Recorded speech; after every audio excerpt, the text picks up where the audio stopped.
આપણા ગુજરાતની અંદર આવેલા પવિત્ર સરોવરની.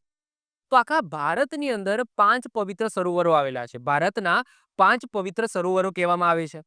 એમાંથી પહેલું છે માનસરોવર. એકચ્યુઅલી માનસરોવર છે એ આપણા ભારતની અંદર નથી, એ આવેલું છે તિબ્બતની અંદર, જ્યાંથી સિંધુ નદી નીકળે છે. તો એ માનસરોવરને પણ આપણે ભારતનું જ, કારણ કે પહેલા અખંડ ભારત હતું. તો પ્રાચીન સમયમાં અખંડ ભારત હતું, તો એ સમયે માનસરોવર જે કૈલાસ ધામ કૈલાસ પર્વત છે એ જગ્યાએ આવેલું છે. તો એ પણ એની અંદર આપણે કન્સિડર કરતા હતા.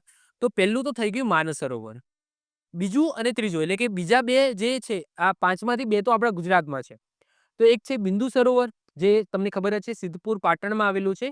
ત્રીજું છે એ આવેલું છે આ નારાયણ સરોવર, જે કચ્છની અંદર જોવા મળશે. છેક જે કોટેશ્વર મહાદેવનું મંદિર મેં ચલાવ્યું હતું, જે દરિયા કિનારે આવેલું છે, ક્રિકકણ, ઓકે, સિરક્રિકકણ. તો એ જ જગ્યાએ થોડું પહેલા તમને નારાયણ સરોવર પણ જોવા મળશે. એના પછી આવે છે પંપા સરોવર. હવે પંપા સરોવર ક્યાં આવેલું છે? એ આવેલું છે કર્ણાટકાની અંદર.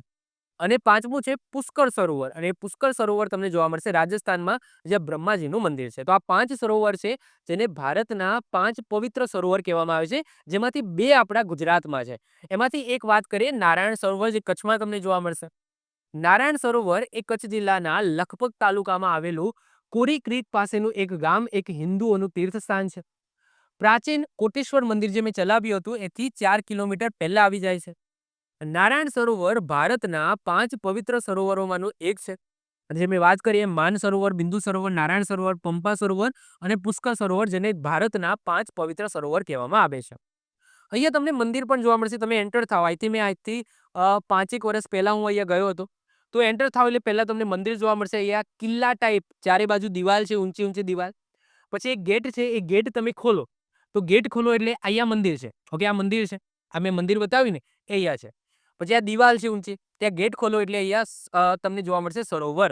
અને આ જ સરોવર છે નારાયણ સરોવર. એ સમયે તો મને ખ્યાલ છે ત્યાં સુધી બહુ જ ખરાબ હાલતમાં હતું, ગંદુ હતું બહુ. ઓકે, તો આઈ થિંક, મને નથી ખબર કે અત્યારે સાફ સફાઈ થાય છે કે નહીં, પરંતુ આજથી 5 વર્ષ પહેલા જ્યારે હું ગયો હતો, બહુ જ કાદવ કીચડ લીલ હતું અને ગંદુ હતું. ઓકે, આ ઓકે, આ ઇમેજ પર તમે જોઈ શકો છો કેટલું ગંદુ છે.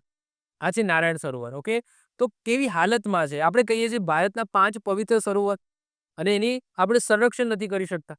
ઓકે, તો શું કરે છે પુરાતત્વ વિભાગ? ઓકે, તો આ થઈ ગયું નારાયણ સરોવર, ક્યાં આવેલું છે? કચ્છની અંદર છે. આવી જ રીતના ઓછા સમયની અંદર મહત્વપૂર્ણ નોલેજ મેળવવા માટે અને મને સપોર્ટ કરવા માટે આજે જ આપણી યુટ્યુબ ચેનલ ટીચિંગ કિશન ક્લિપને સબસ્ક્રાઇબ કરો.